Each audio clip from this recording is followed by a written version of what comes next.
Tonight, fact or fiction? Did Donald Trump warn Vladimir Putin not to escalate the war in Ukraine? The Kremlin says the phone call never happened. We'll assess what the president-elect is likely to do next. Moscow is stepping up its aerial attacks and sending in more troops as Ukraine runs low on weapons and men. So, will Europe go it alone if America's new president pulls its support from Kyiv?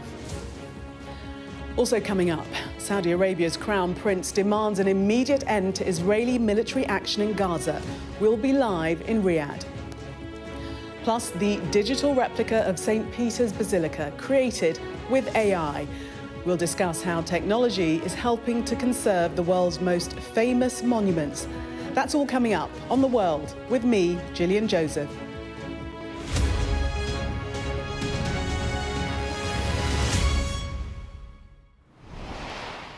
Good evening.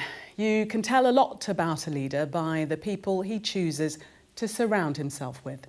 And today, as Donald Trump continues to mull over candidates for his cabinet, from Kyiv to Moscow, Tehran to Jerusalem to Beijing, everyone is waiting to see how his policies could affect them. He's had phone calls with dozens of world leaders already, though the Kremlin describes reports of a conversation with Vladimir Putin as pure fiction. We know the president-elect has pledged to end the war in Ukraine within hours of taking office, without saying exactly how. We know his new administration will likely take a hawkish approach, even if he's so far been heavy on the rhetoric and light on detail. Coming up, we'll get the view from Ukraine and from Washington. But let's get started in Moscow with tonight's first report from Ivor Bennett. It is a relationship that Europe is watching with bated breath.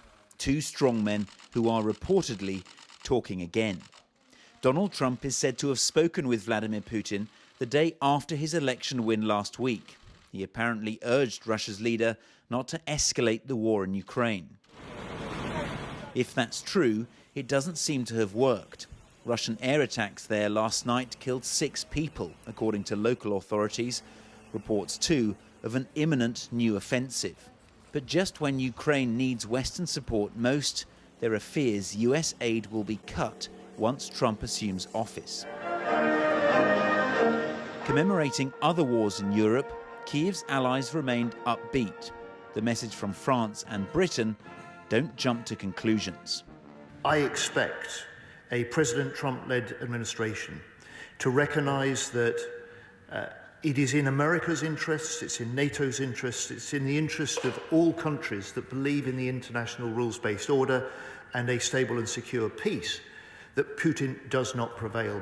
The trouble is, Ukraine's allies aren't the only ones trying to woo the new White House administration. Moscow seems to be too.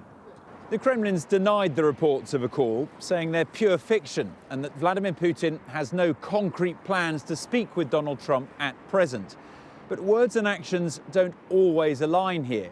Last week, the Kremlin said Vladimir Putin had no plans to congratulate Donald Trump on his election win. But then, of course, he did just that. And that's not all. He even praised Donald Trump's bravery, apparently hoping flattery will lead to a peace deal in Moscow's favour.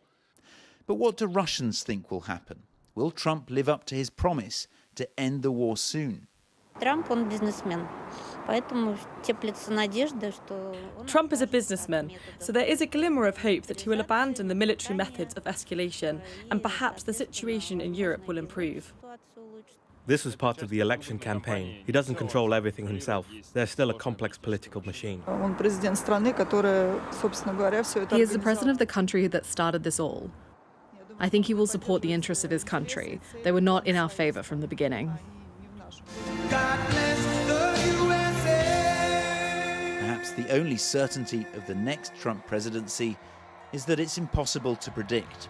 So right now, all sides are hoping for the best. Ivor Bennett, Sky News in Moscow. Well, earlier I spoke to our chief correspondent, Stuart Ramsey, who's in eastern Ukraine, and began by asking him how Ukrainians are feeling about the apparent phone call between Donald Trump and Vladimir Putin and the implications, whether or not it happened.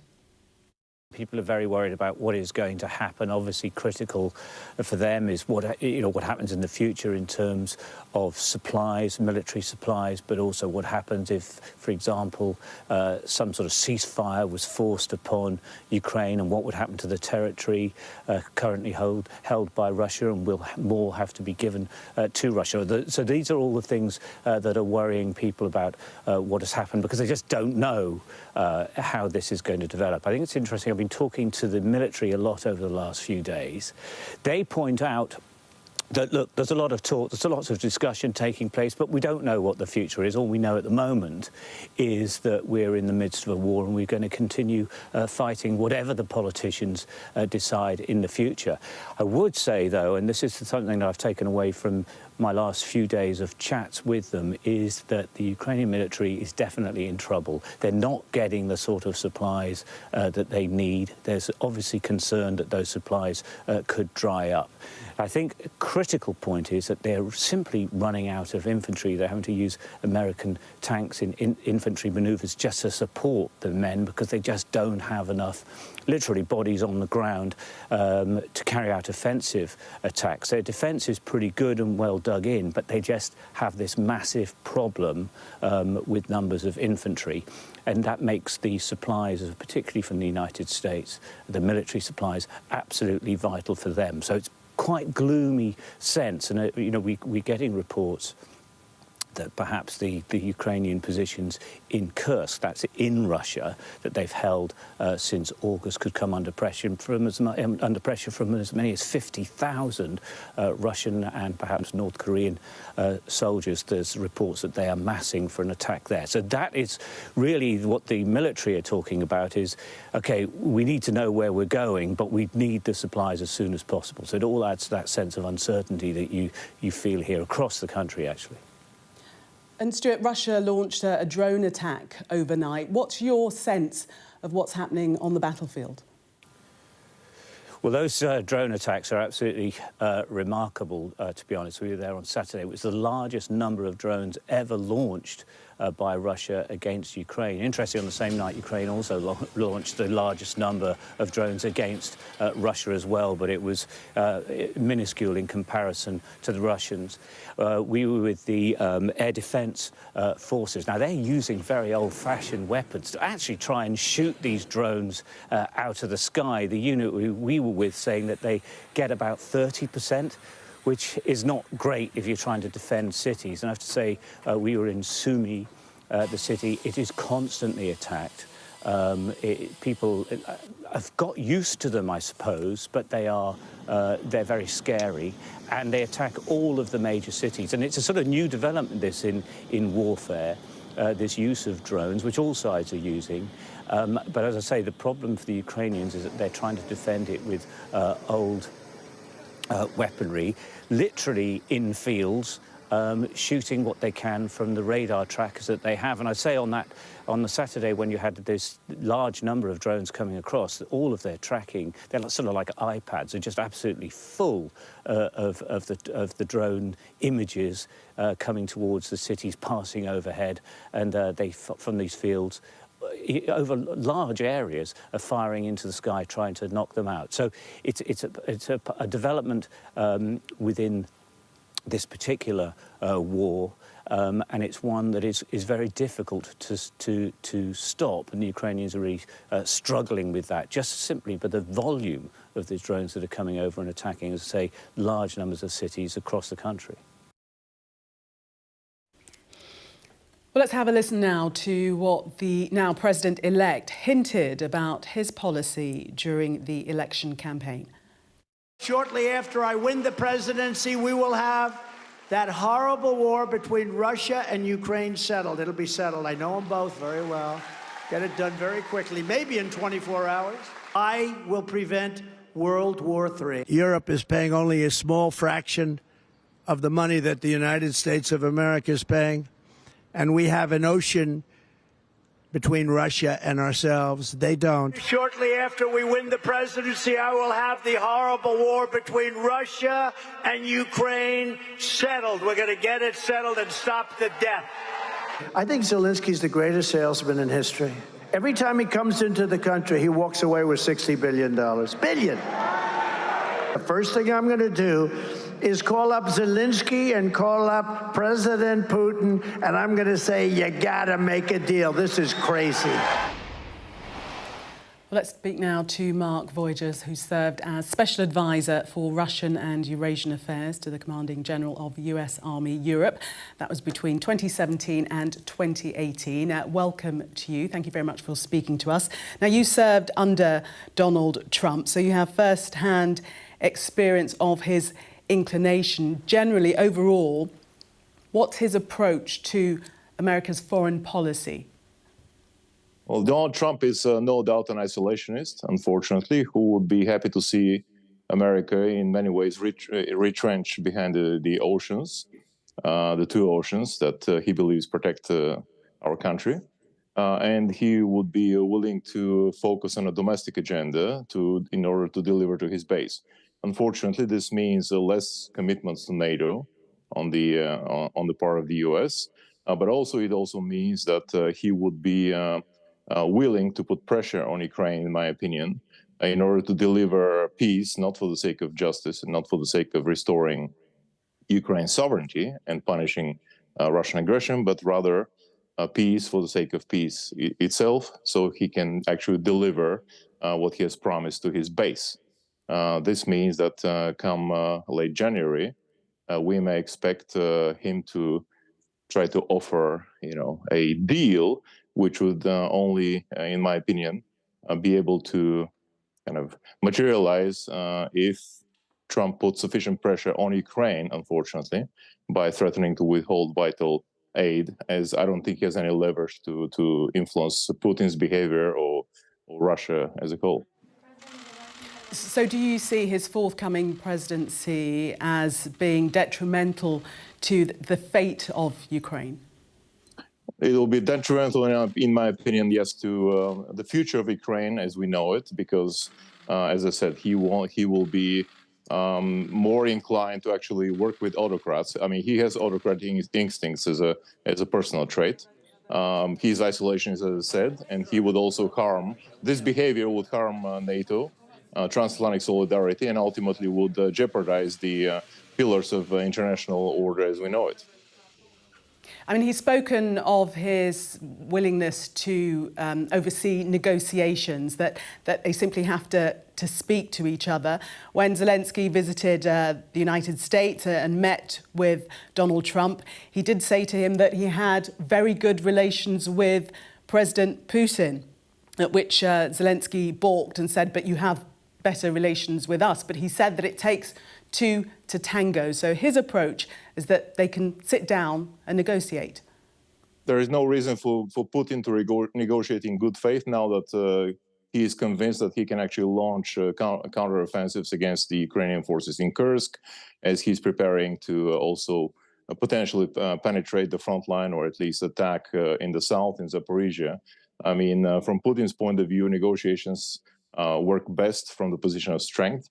So in a strategic sense, Putin is unlikely to give up on his strategic goal of destroying Ukraine's sovereignty and extinguishing the Ukrainian nation as a whole.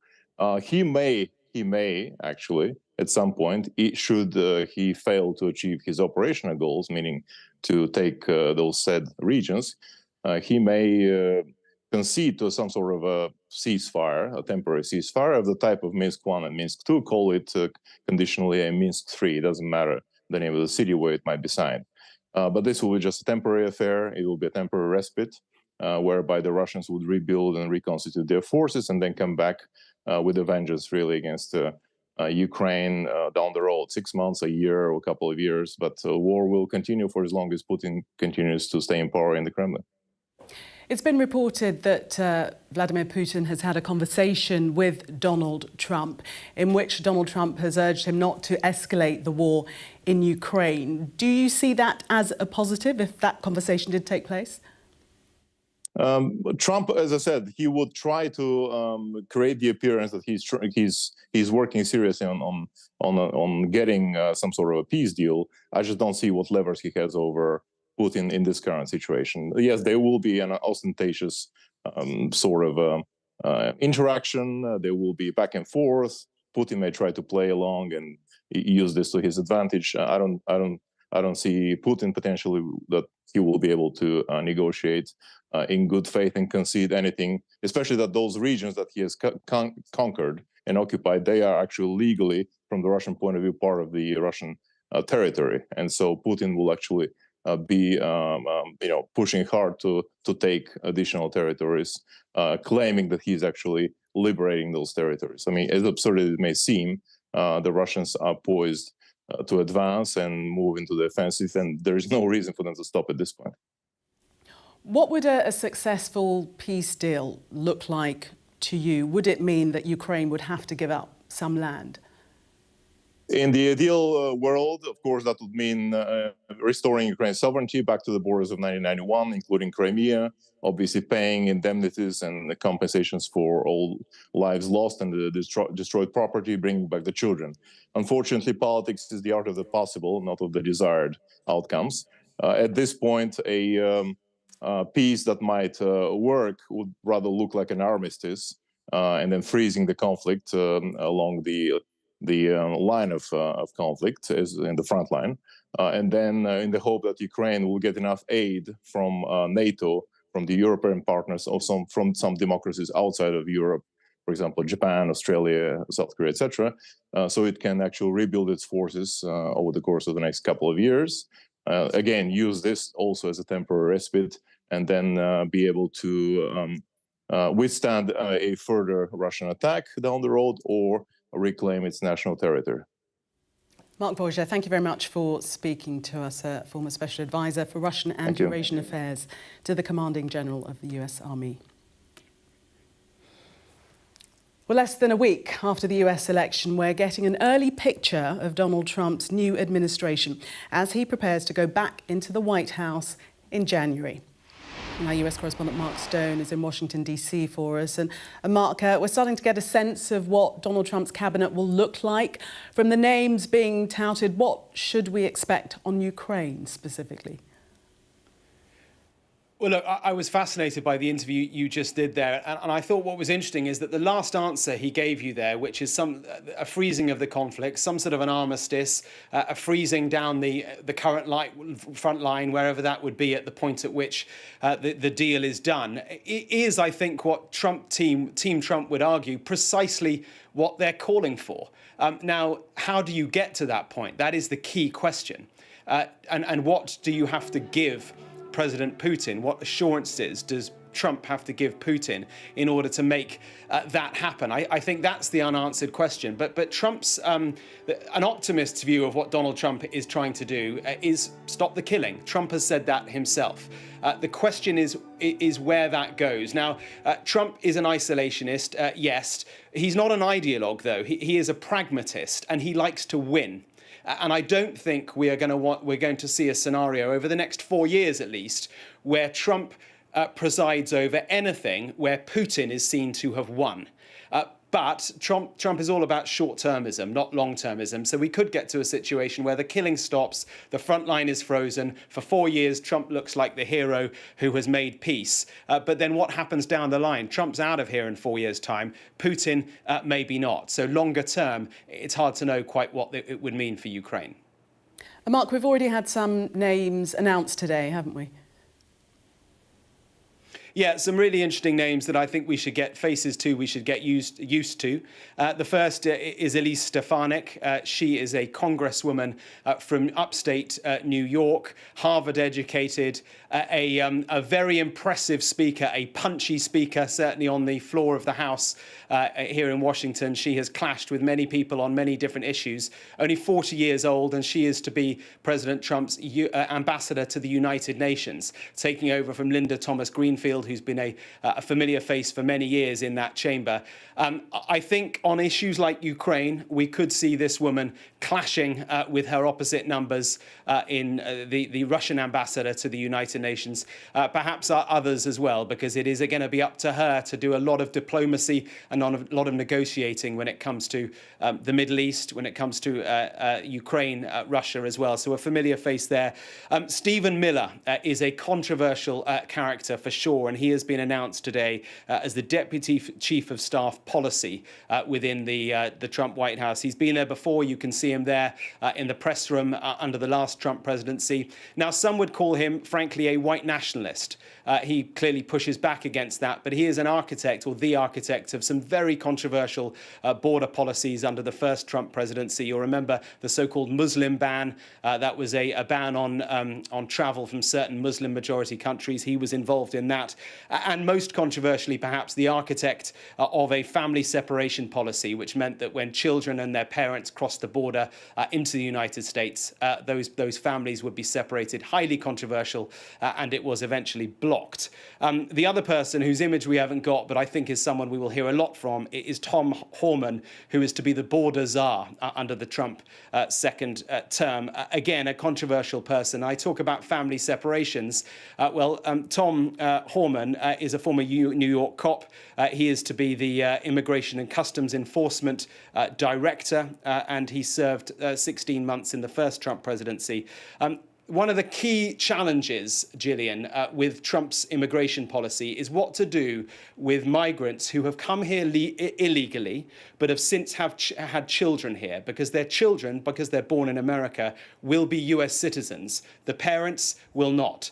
Now, the Trump presidency, the Trump policy is to kick them all out. Well, you can't do that if the children are US citizens. So what to do about that? Well, Tom Homan was asked about that a few weeks ago. Is there a way, he was asked, to carry out mass deportations without separating families?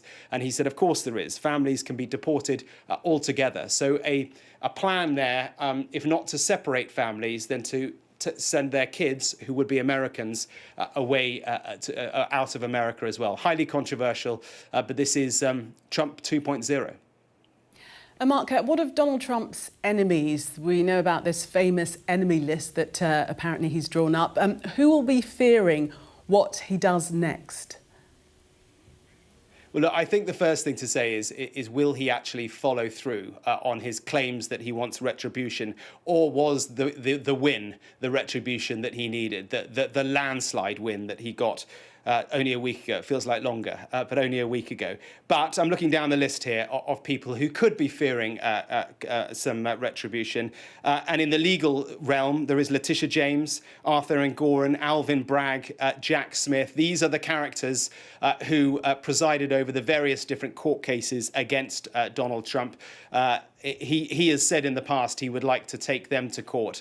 Don't forget, there's no suggestion they've actually done anything illegal. So assuming the American legal process holds up, then maybe they could face some sort of a legal proceeding, but I don't think they would necessarily be found guilty. And beyond that, Mark Zuckerberg, potentially Liz Cheney, and General Mark Milley, three characters who have called out Donald Trump. They believe, certainly the woman on the left, the man on the right, believe that he is a dangerous, dangerous man. The man in the middle, the Facebook owner, he allegedly tried to help the Democrats win back in 2020, the so-called stolen election. Again, no evidence for that, but maybe these people are sleeping a little less easy tonight as a consequence of the Trump win. But retributions for real, we'll see. OK, Mark, thank you very much for that. Well, US backing has been pivotal for Ukraine during the war. President Biden has already passed 5 bills through Congress since Russia's invasion, totalling up to $175 billion in pledged spending. Well, that's mostly for direct military aid like weapons and financial support. Have a look at just how much the US supplies in terms of military equipment. While Europe bears most of the purely financial load, if Donald Trump withdraws American support, it will have a huge impact on the battlefield. Well, Oleksiy Goncharenko is a Ukrainian MP for Podilsk, a seat in Odessa. Welcome to you. Donald Trump is going to be the 47th president of the United States of America following the elections last week. Was that the outcome that you had hoped for? It's the decision for the people of the United States of America. So we respect any decision they're making. I think that Donald Trump definitely is a big challenge, but at the same time, big possibilities for Ukraine. Because Donald Trump is the person who really loves to win, like your correspondent said. And I'm sure that he doesn't want to have his own Afghanistan like Biden had in the beginning of his term. So I believe that Donald Trump wants to have Ukraine as a victory. Because like a week ago, Ukraine was a Biden's business. Today, it doesn't matter does Donald Trump like it or not, but it's already his business. Ukraine is his business.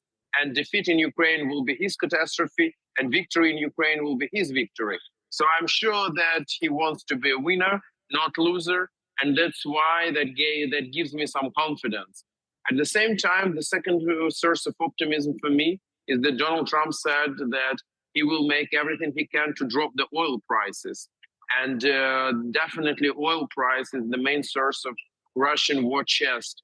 And with coming down, oil prices can stop Russia from any expansionism and from continuing the war. He said that he could end the conflict within 24 hours. Does that bold statement fill you with confidence or with anxiety?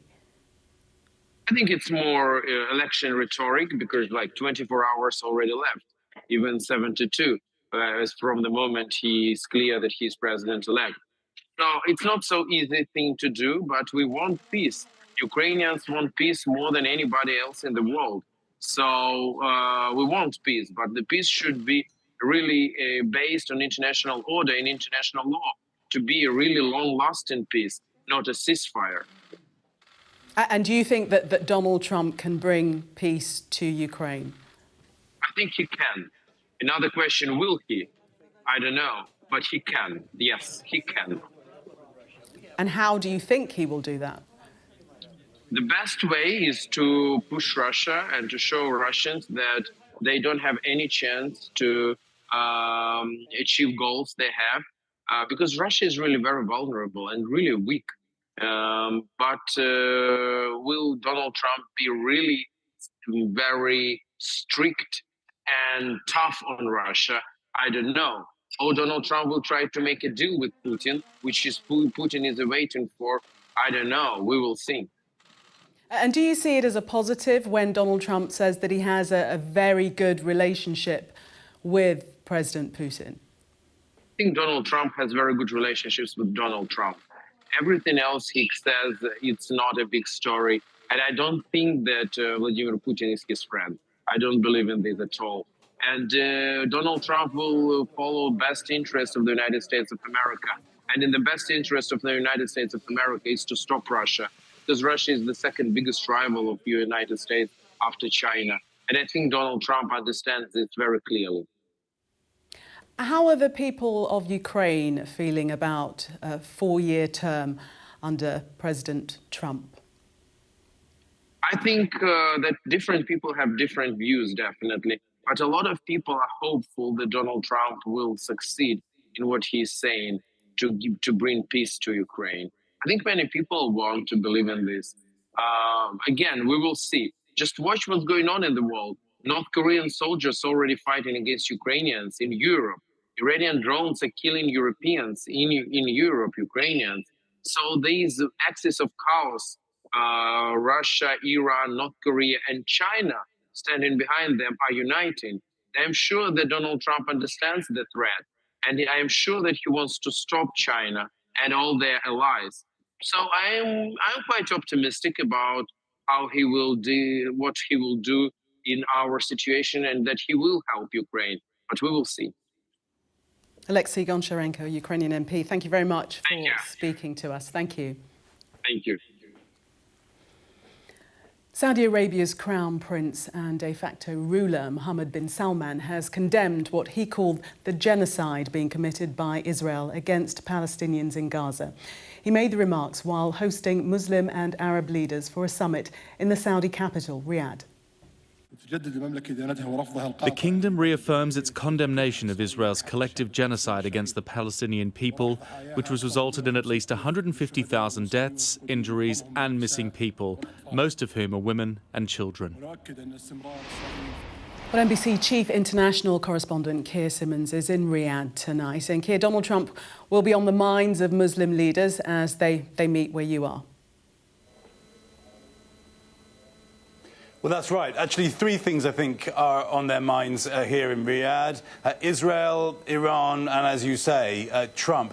Starting with Israel, they've listed tonight almost a laundry list, a long list of grievances. You played Mohammed bin Salman, the Crown Prince, airing one of them there. There are others: support for the International Criminal Court's prosecution against Israeli leaders, condemnation of Israel's actions in Gaza and in Lebanon. It kind of goes on and on and on, and it is clear there are 80 countries here, Arab and Islamic countries, and it is clear that what's been happening in the past year, no matter what you think of what's been playing out, it's clear that it has pushed these countries together. It has united them, I guess. And one example of that, and I mentioned Iran, is Iran. And of course, Iran, in the decades past, has been an adversary of Saudi Arabia here.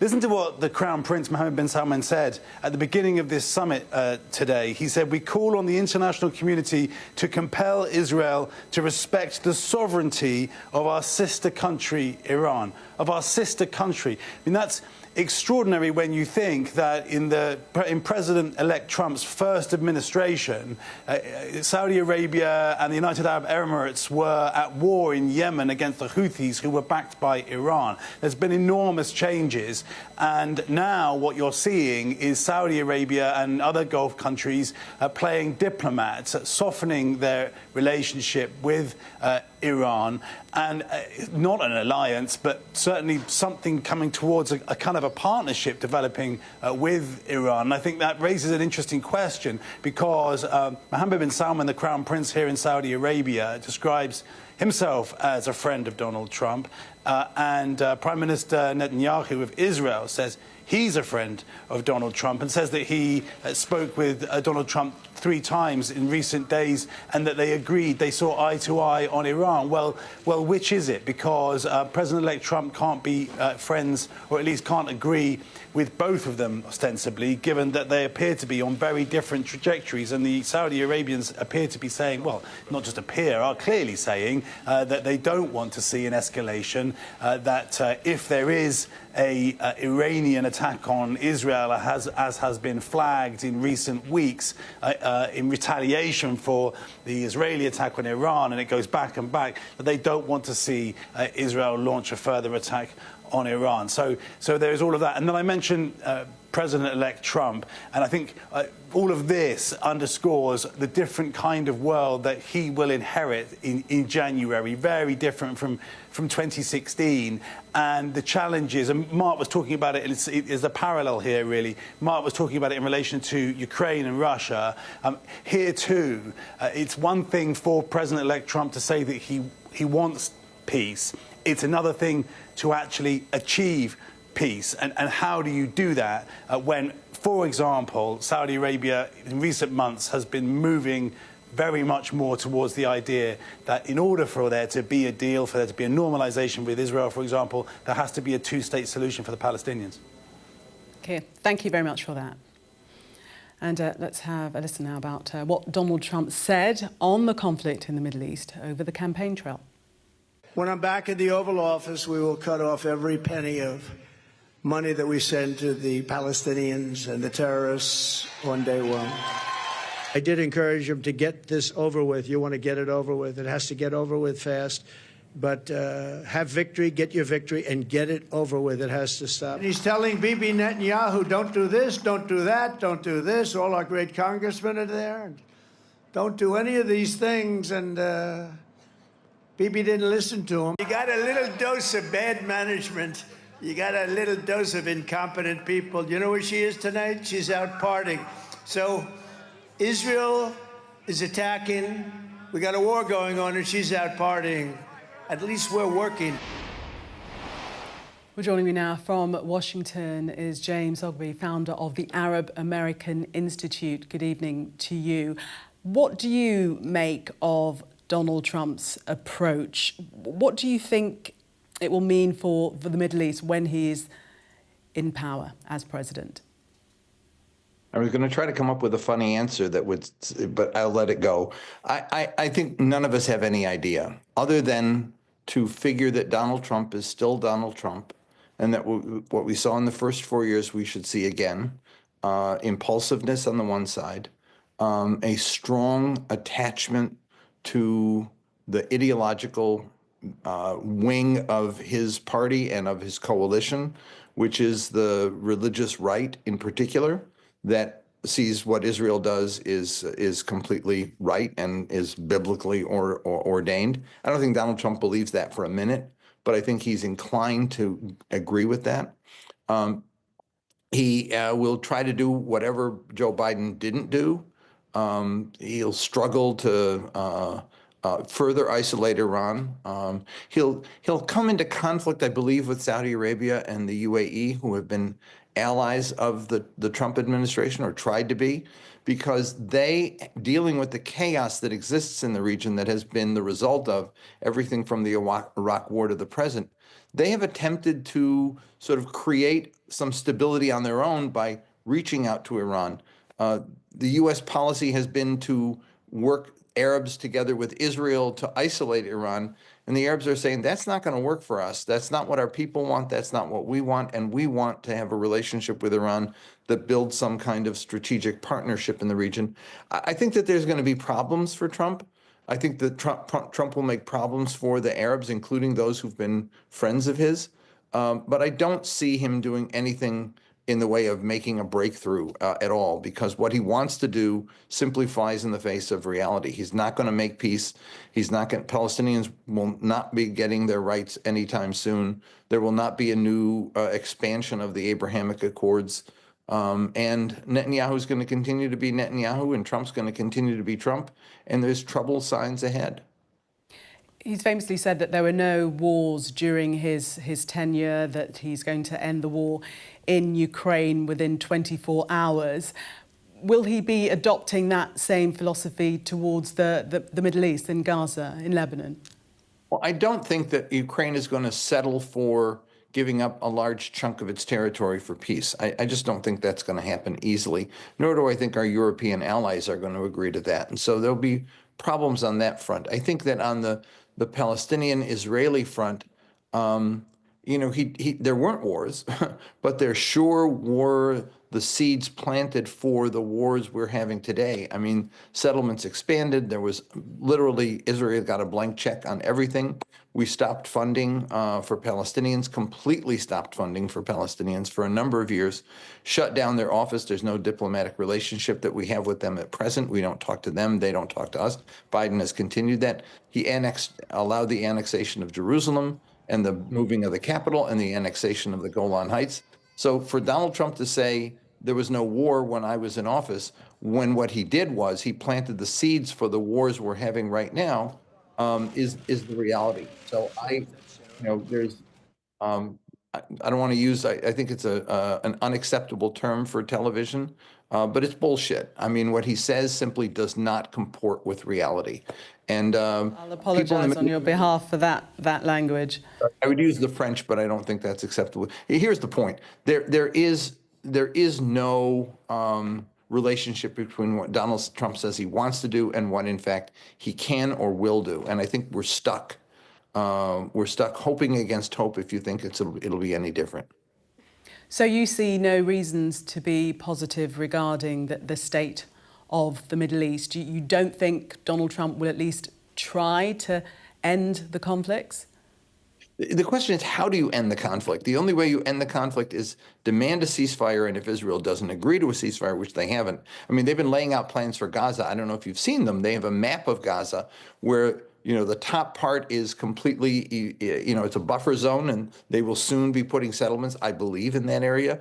The Netzarim corridor that they've carved out in the middle of Gaza has now been expanded to, I think, 7 kilometers, and that is also a no man's land. And every one that is remaining is compressed into the bottom, like 40% of Gaza, which would make it the most densely populated place on earth, and no reconstruction possible because of the density. There's no place for people to go. So how is he going to do that? He's going to make peace. What does that mean?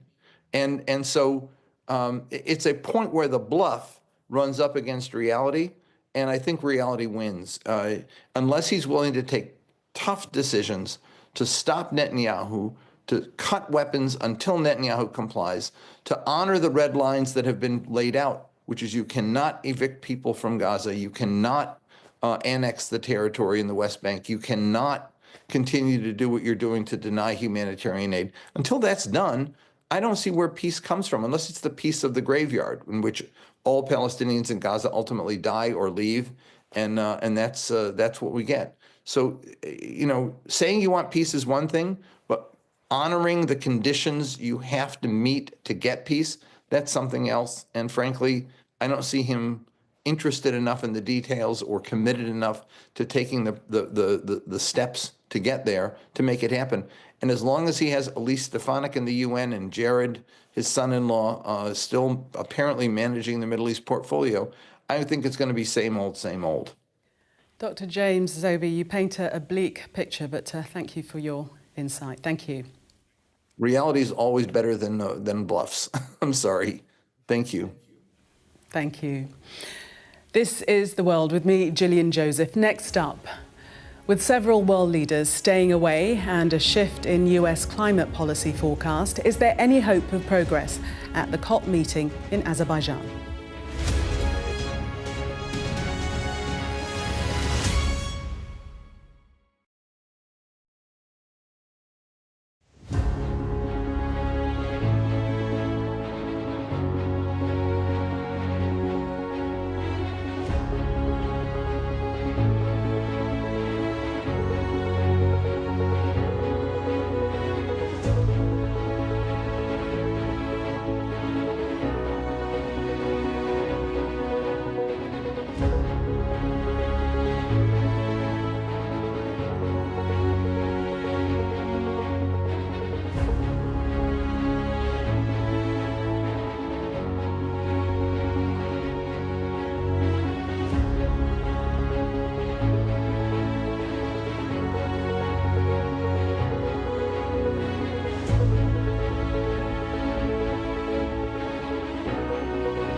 We've got your Sunday mornings covered.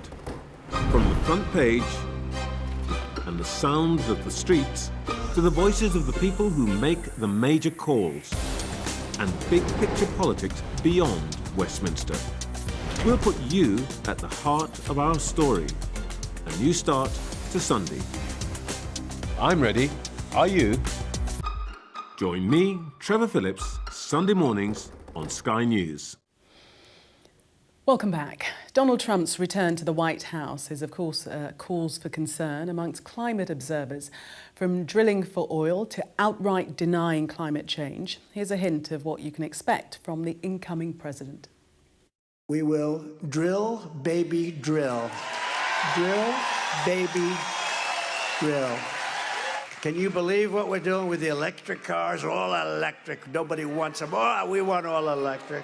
We will quickly become energy independent, and we will frack, frack, frack, and drill, baby, drill. I will cancel Kamala's insane electric vehicle mandate immediately. Climate change. We're suffering climate change. If it's cold, that's good. If it's hot as hell, that's good. It used to be global warming, and that wasn't working because we're actually cooling. And it just so happens that an oil-producing state is hosting this year's Global Climate Summit. World leaders are arriving in Azerbaijan, where this year money for smaller nations is high on the agenda. Sky's science editor Tom Clark reports from the capital, Baku. The 29th Climate Summit gets underway in a world now indisputably feeling the heat. This crisis is affecting every single individual in the world, one way or another. That's why we're here in Baku. We must agree a new global climate finance goal. But how, with the world's largest economy promising to walk away, negotiators are reeling, not least Team America, still led by Joe Biden's climate chief. In January, we're going to inaugurate a president whose relationship to climate change is captured by the words hoax and fossil fuels. Facts are still facts. Science is still science. The fight is bigger than one election, one political cycle in one country. But has he already lost his leverage? Diplomatically, is the US as a lame duck at these talks? We've been good partners with people across the board. We continue to press our case, and we'll continue to do it. And we want to land. Remember, this is a 2035 commitment that we're trying to land. John Podesta knows how to play that long game. He watched Donald Trump try and fail to pull out of this whole process once before. Goodwill may help the US close a climate finance deal that works for a future America without Donald Trump in the White House. But if that sounds hard, it's nothing compared to getting a deal that works for everyone. Climate finance means flows of money from the world that grew rich from fossil fuels to those still growing being asked not to burn them. A simple idea, but complicated by rich countries not wanting to burden taxpayers, others like China painting the picture it's still developing, so shouldn't pay either. It has to come from everywhere. And it has to also come from recently rich countries, including China, India, and also oil-rich countries in the Middle East. But world leaders arrive tomorrow with Mr. Trump's victory also on their minds. Are they willing to publicly empty their pockets and risk the ire of their voters with more immediate concerns than climate change? Tom Clark, Sky News, Baku. Well, staying with the climate, have a look at these images of toxic smog shrouding the Pakistani city of Lahore. It's also been choking the broader eastern province of Punjab since last month, leaving at least 40,000 people needing treatment for respiratory problems. The UN Children's Agency is now warning that 11 million infants and young people are in danger from the pollution. Schools have been closed until at least the middle of the month, along with all parks and museums. This is The World with me, Gillian Joseph. Next up, find out how the Vatican plans to allow millions more people to explore St. Peter's Basilica.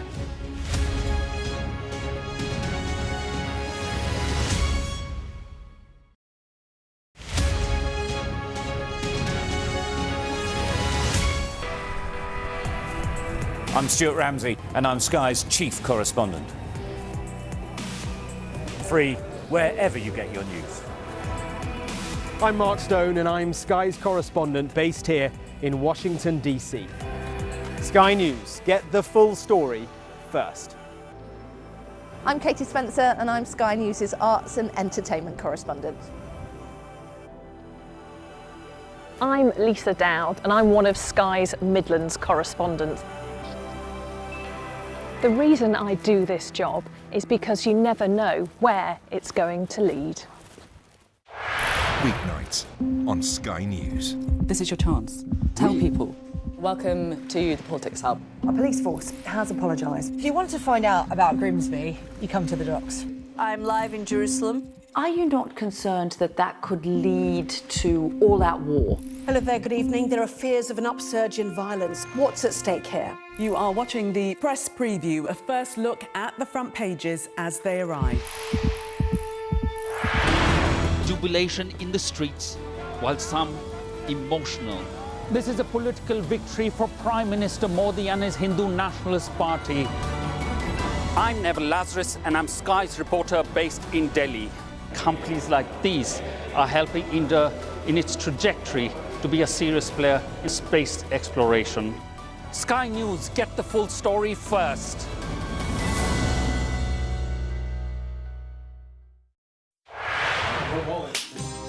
Welcome to the world. Our new podcast, starting now. It's very exciting. Every week, we'll be reporting from the world's trouble spots. We get to hold those in positions of power accountable, and we get to ask the questions that the audience, the listeners, want to know about. And that's why it is so important that people tune in, come along for the road, come along for the journey. It'll be fun.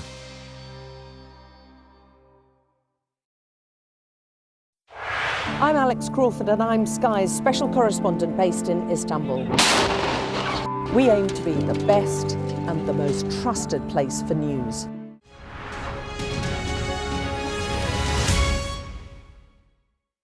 Play Sky News. From the Sky News Centre at 7. Now that you're up to date, we can go into a bit more detail. Things can change incredibly quickly. Taken by surprise. Have you ever known a moment like this in British politics before? Yes. Cheers. We'll start with breaking news. Let's get the latest on the ground. So, by the end, we'll hopefully all understand what's going on in the world just that little better.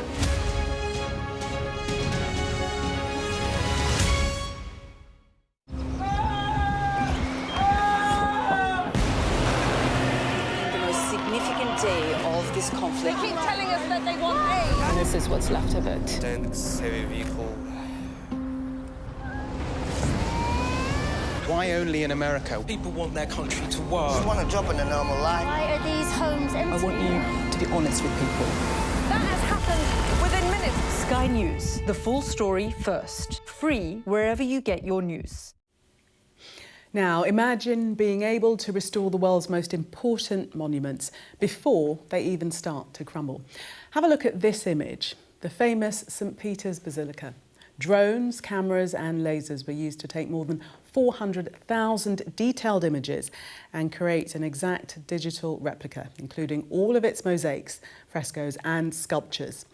An AI analysis of the data was able to identify cracks and fissures invisible to the human eye, providing essential information for restoration work. Joining me now is Professor Mohamed Gamal Abdelmonem, Chair of Architecture at the University of York. Thank you very much for speaking to us. Tell us a bit more about this procedure and how informative it is. Thanks, Gillian, for having me. I'm pleased really to be with you today. I think it's just it is important to realize the development of technology over the past 20 years that really have advanced our abilities to record and document vast, complex structure of such scale and speed. As you highlighted in your report, that is 400,000 images have been recorded of such sophisticated and substantial structure. This would have taken us years, almost like 5 or 10 years ago. But now with the advancement of technology, that is really has become available to us to really scan sophisticated structure from distance to the accuracy of 0.05 millimeters from a distance as like 3 and 4 meters, enabled us to really scan every corner and every almost every piece of tile of the basilica. And so you can... Sorry, go ahead. No, and as you realize, this is a structure of substantial spiritual and religious importance, as well as architecture and artistic importance to millions of people around the world. So to capture it to such a detail is a substantial leap into the future, and AI was the only tool that can help us to reach there. So essentially you can prevent landmarks such as this from deteriorating. It helps us to record every corner and every inch of the basilica to great details, but also predict some of the elements where you can start to see deteriorations, cracks, and elements of instability at early stage, because you effectively mapping those images to such accuracy can identify cracks that is normally would haven't been identified by the naked eye, but also try to identify patterns where you can really protect and take considerable attention for conservations and for specialists who are looking after the building to really predict it in advance of any problems that could really occur at some point. Professor, thank you very much for joining us. Our time is short, but also the fact that people can have a virtual reality tour is a wonderful prospect. Thank you. Well, thanks for watching tonight, and be sure to tune in tomorrow at 9. Next up, news at 10. We arrive. A secret hospital hidden in the Myanmar jungle, treating the victims of this bloody war. This is Myanmar today. Its military rulers don't want the world to see, but we have. I fight for my own future. I fight for my generation's future. This is an actual crime. They don't care for that. Myanmar army is only a couple of kilometers away. So this is a major humanitarian disaster.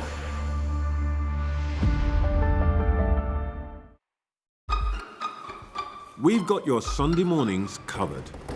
From the front page and the sounds of the streets to the voices of the people who make the major calls and big picture politics beyond Westminster. We'll put you at the heart of our story. A new start to Sunday. I'm ready. Are you? Join me, Trevor Phillips, Sunday mornings on Sky News.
It's 10 o'clock. This is Sky News at 10. Our top story: how to assist with assisted dying.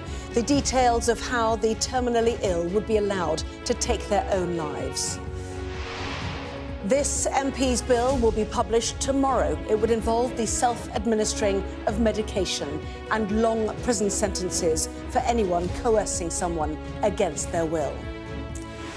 Also tonight, the Archbishop facing resignation calls from across the church over what he knew of a priest who abused more than 100 boys and young men. Did they or didn't they talk on the phone? The Kremlin denies a call between Trump and Putin as Ukraine's military warns that Russia could be about to launch a new assault. Standing up for Ukraine and the climate, Sir Keir Starmer's discussions with France's president before a flight to the global COP summit tonight. Blowing the whistle on 25 years in the football hot seat, why Sky News understands Gary Lineker will leave Match of the Day. And we'll take a first look at tomorrow's front pages. That's in our press preview from 10:30 right through to midnight.